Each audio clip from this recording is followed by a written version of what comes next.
Bienvenue dans cette nouvelle édition du quart d'heure de célébrité, l'émission quotidienne qui donne la parole à des gens qui gagnent à être connus. Aujourd'hui, c'est le quart d'heure de célébrité d'Alain Laurent. Bonjour. Bonjour. Alors, Alain Laurent, vous êtes philosophe, sociologue et essayiste français, aux positions libertariennes et libérales conservatrices. Et éditeur. Alors, je vais y venir.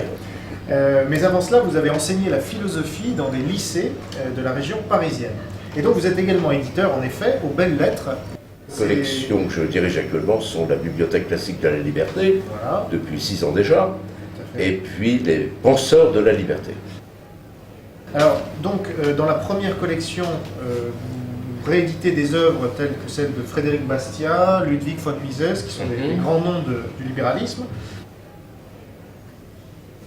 Vous avez fondé et animé une société de pensée qui s'appelle Raison, Individu et Liberté, et la French Ayn Rand Society.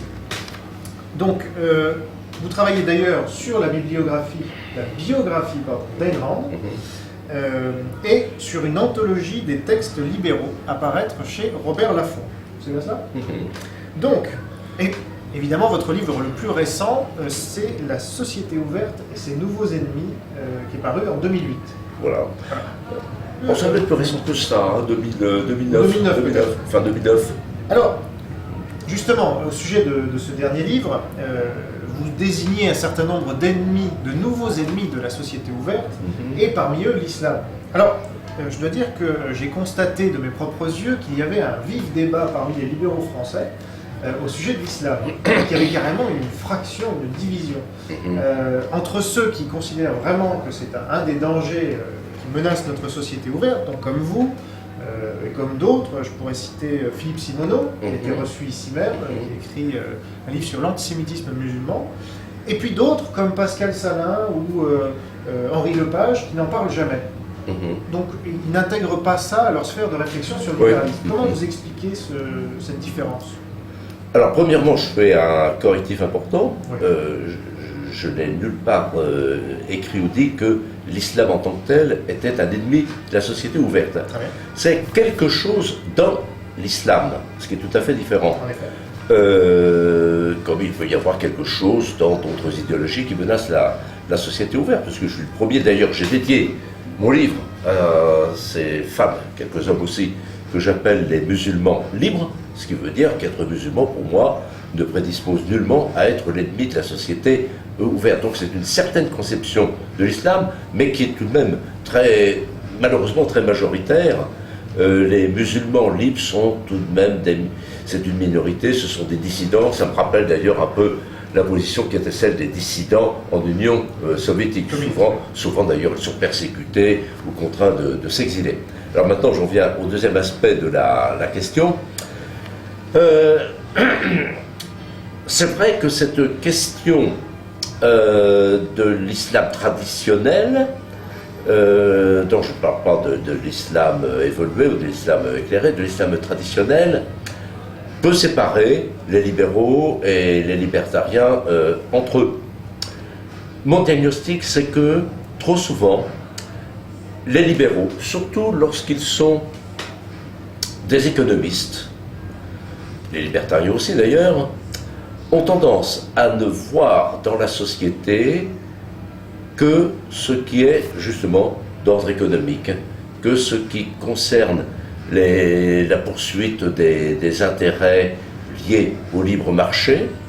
Ils pensent malheureusement que les idéologies et les cultures sont solubles dans le marché, et à mon avis, c'est une interprétation catastrophique et absolument infondée des choses. Autrement dit, ce qui leur manque, c'est la conscience vive qu'il n'y a pas que le marché dans la vie et dans la société, il y a également tout ce qui est d'ordre culturel, tout ce qui est d'ordre idéologique. Je fais partie de ceux qui pensent que ce sont les idées qui mènent le monde, et certainement pas les intérêts mercantiles ou les relations de marché. Le libéralisme est le produit d'idées, avant tout. Et alors cette sorte de...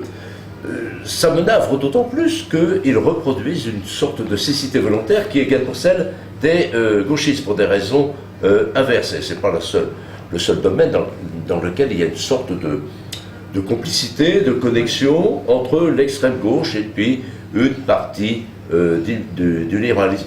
On pourrait retrouver cela d'ailleurs, on a plus exactement retrouvé cela dans le passé à propos de la guerre froide, à propos de la lutte contre le communisme, où par exemple une thèse était que finalement le communisme arriverait à s'effondrer de lui-même parce qu'il ne comprenait rien à l'économie, ce qui est en partie exact. Mais si on n'avait pas fait le forcing, en particulier de la part de Reagan et de quelques autres, pour contraindre l'Union soviétique à se lancer dans une course aux armements qu'elle était incapable de supporter, eh bien, il ne se serait rien passé. Il a fallu tout de même que le politique joue. Donc, l'oubli du politique, du culturel, de l'idéologique explique, à mon sens, cette cécité. Mais alors, c'est d'autant plus intéressant ce que vous dites là, parce que c'est une critique qui était mise contre les libéraux et contre le libéralisme de ne pas suffisamment prendre en compte ces aspects qui ne sont pas que économiques. Donc, comment se fait-il qu'il n'y soit pas sensible à cette critique ? Je crois que tout vient de la surévaluation de l'économie. Alors cette critique à l'égard des libéraux, elle est injuste, parce que nombre de libéraux, et pas des moindres, ont intégré la dimension ou le facteur culturel de l'analyse.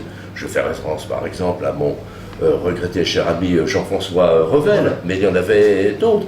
Raymond Aron intégrait évidemment la dimension culturelle et idéologique d'une façon extrêmement forte. Donc c'est une partie des libéraux qui est ainsi, et c'est quelque chose qui est d'autant plus grave que ça rejoint les problèmes, les relations entre paix et guerre, ou les problèmes de défense, et ce genre de libéraux a également tendance malheureusement à sous-estimer toute cette chose. Derrière cela, il y a peut-être une différence d'ordre anthropologique, quasiment métaphysique, n'est-ce pas? Il s'agit de savoir de quoi est fait l'être humain, s'il n'y a pas chez l'être humain des pulsions bellicistes ou agressives, irréductibles. Or, beaucoup de libéraux, c'est vrai, dans le passé, ont cru qu'il suffirait qu'il y ait le libre-échange et la libre concurrence pour que la paix règne entre toutes les nations de façon éternelle, ce qui est, à mon avis, tout à fait absurde. Très bien. Alors, comme nous avons la chance d'avoir avec nous un des plus éminents philosophes français du libéralisme, j'aimerais vous poser une question philosophique sur la qualité. Parce que c'est une notion qui m'est très chère. Or, ma question est la suivante, est-ce que le libéralisme mène à la qualité? Je prendrai deux exemples. La première, c'est celle des médias. Bon, on voit que les chaînes les plus regardées sont souvent les plus abrutissantes. Et mon deuxième exemple, c'est celle des biens de consommation. Parce qu'après tout, il y a encore 30 ou 50 ans, quand nos grands-parents ou nos parents achetaient des appareils, dans l'audio, enfin, le ménager, etc., on avait des frigos qui duraient 30 ans.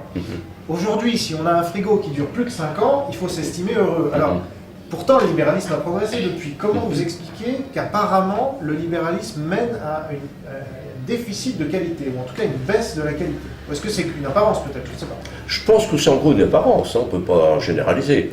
Est-ce que les téléviseurs, est-ce que les ordinateurs sont de moindre qualité qu'auparavant? Au contraire, ils deviennent de plus en plus fiables, leur prix baisse, bien entendu.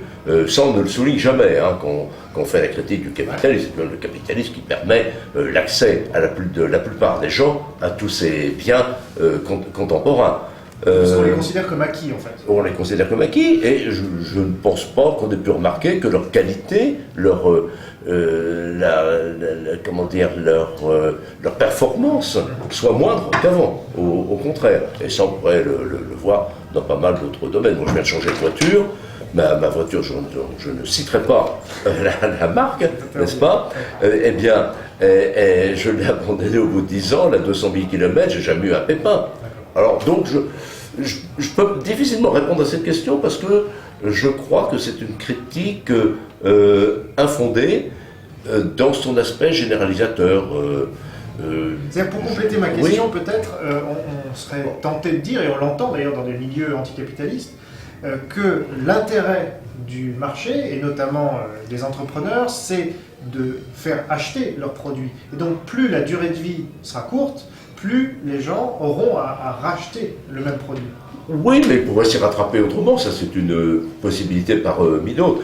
Il peut y avoir la maintenance, le renouvellement. Alors évidemment, le problème se pose pour les voitures avec les pièces détachées qui sont de plus en plus chères. C'est-à-dire que si on achetait une voiture en pièces détachées, ça viendrait 10 fois plus cher pratiquement que la voiture elle-même. Mais il y a d'autres procédures qui peuvent être utilisées. Et puisqu'on parle tellement du durable actuellement, il y a certainement plus de profit à faire du frais durable, à l'entretenir, que se lancer dans des frais inouïs pour renouveler sans arrêt les appareils. Donc il y a tout de même un changement de paradigme actuellement qui fait que même le capital, et d'ailleurs beaucoup de solutions qui sont proposées en alternative à tout ce qui se passe avec le changement climatique, sont le produit de nouvelles sociétés capitalistes qui proposent d'elles-mêmes des biens beaucoup plus durables. Et seules d'ailleurs, je pense que des sociétés capitalistes sont capables de le faire. Elles s'adaptent en effet à un nouvel environnement, de nouvelles demandes, à de nouvelles aspirations qui sont d'ailleurs encore une fois d'ordre culturel. Bien sûr. Donc en fait, je me suis fait avoir par mes impressions. Je pense, ça j'ai répondu à ce qui concernait les biens de consommation. En ce qui concerne l'information, oui. Bien, c'est un problème de type la poule et l'œuf. Est-ce que c'est une offre de mauvaise qualité de la part des médias qui fait que ça se passe ainsi? Est-ce qu'il n'y a pas non plus une tendance à vouloir du facile, du prêt à penser, du prêt à digérer de la part du public? Est-ce qu'on peut considérer que le public est quelque chose qui est uniquement le produit de ce que veulent en faire les médias? Est-ce que c'est pas une vision extrêmement manichéenne et qui voit des complots partout? D'une certaine façon, les médias proposent aux gens ce qu'ils sont en mesure de demander ou d'apprécier. Il ne faut pas rêver, on ne vit pas dans une société où tout le monde veut participer au débat d'Académie française ou des choses de ce genre. Et puis, moi, ça me rappelle toujours, je suis un ancien étudiant de Raymond Aron. Et quand j'ai passé, je ne sais plus qu'est-ce que c'était, j'avais une soutenance de mémoire avec le regretté Raymond Aron, et ça concernait les loisirs, et on avait, je parlais des loisirs dans la société moderne, la société industrielle, et bien entendu, je m'étais lancé dans une critique de ce qui était proposé par la télévision. Et Raymond Aron m'a répondu avec cet air ironique, tout à fait impayable, mais vous croyez que quand les gens tapaient la belote le soir au coin du feu, c'était plus culturel que ce qu'ils voient à la télévision? Voilà. Donc il faut avoir une vision tout de même relativisée des choses. Très bien, alors nous arrivons quasiment au terme de ce quart d'heure de célébrité d'Alain Laurent. Donc je vais vous poser une dernière question qui s'adresse une fois de plus aux philosophes du libéralisme et des pères du libéralisme, notamment français, donc Jean-Baptiste Say, ça on l'oublie souvent, mais Jean-Baptiste Say, aussi bien que Frédéric Bastiat, était français.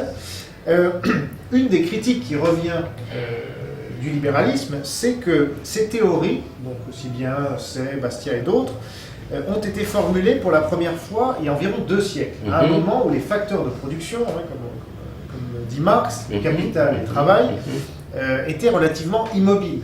Or, avec la mondialisation et l'amélioration des techniques et de la mobilité des gens, est-ce que ces théories sont encore valables? Alors, premièrement, la mondialisation existait déjà à l'époque, c'est pas la même que celle d'aujourd'hui, mais la globalisation du commerce, l'ouverture aux échanges, etc., ça régnait depuis la fin du XVIIIe siècle. Le concept de l'ouverture des marchés, le refus du colbertisme, du mercantilisme, du protectionnisme, eh bien, c'était le principe sur lequel ils avaient érigé leur interprétation des choses. Et ma foi, ces principes sont toujours les mêmes. Deuxièmement, c'est vrai qu'il faut faire la part des choses, mais eux, ils ont surtout posé des principes. Et des principes sont des invariants. Principe par exemple, de la société ouverte, ou des marchés ouverts, ou du libre marché, c'est un invariant. Ça s'adapte évidemment à l'évolution des choses. Par ailleurs, je veux bien qu'on fasse reproche aux libéraux, mais alors pourquoi il y a actuellement un retour à Marx? C'était la même époque, que je sache. Marx était le contemporain de Bastiat. Donc, à gauche, ils font la même erreur, si erreur il y a. Il y a des gens qui pensent encore que Aristote avait compris pas mal de choses. Donc, là encore, je récuse une interprétation trop relativiste. Il y a des penseurs qui posent des principes. Certains de ces principes sont validés par l'expérience ou l'usage que l'on en fait. D'autres, d'ailleurs, sont au-delà de l'expérience. Et par conséquent, ce qui compte avant tout, c'est la manière dont on les interprète, dont on les adapte à l'évolution des choses. Sinon, en effet, il faudrait balayer, on serait une société sans histoire, sans passé, sans perspective, et ce serait une révolution culturelle pire que celle dont Mao avait rêvé, et par conséquent, ces principes, ces manières d'appréhender le monde, eh bien, elles demeurent tout à fait valables. J'ajouterais tout de même qu'il y a une différence entre ceux dont les principes ont été validés par l'évolution des choses, parce qu'ils ont fait la prospérité des sociétés libérées des individus, celle des libéraux, et puis ceux qui ont posé des principes à cette époque-là, même si on y revient actuellement, exemple Marx, qu'on a réédité en masse depuis 2 ans, pour les raisons que vous savez, et qui ont fait la preuve de leur malfaisance et de leur inutilité, pour être gentil. Très bien. Ce sera le mot de la fin, même si on pourrait longuement continuer ce débat, et sur la lutte des classes, est-ce qu'il existe des classes ou pas, je pense que c'est en partie vrai, mais en tout cas, merci beaucoup d'avoir participé à votre quart d'heure de célébrité. Alain Laurent, merci à vous de l'avoir suivi jusqu'à son terme. Merci. N'oubliez pas que la liberté d'expression ne vaut que si elle est partagée par tous, et à bientôt pour une prochaine émission.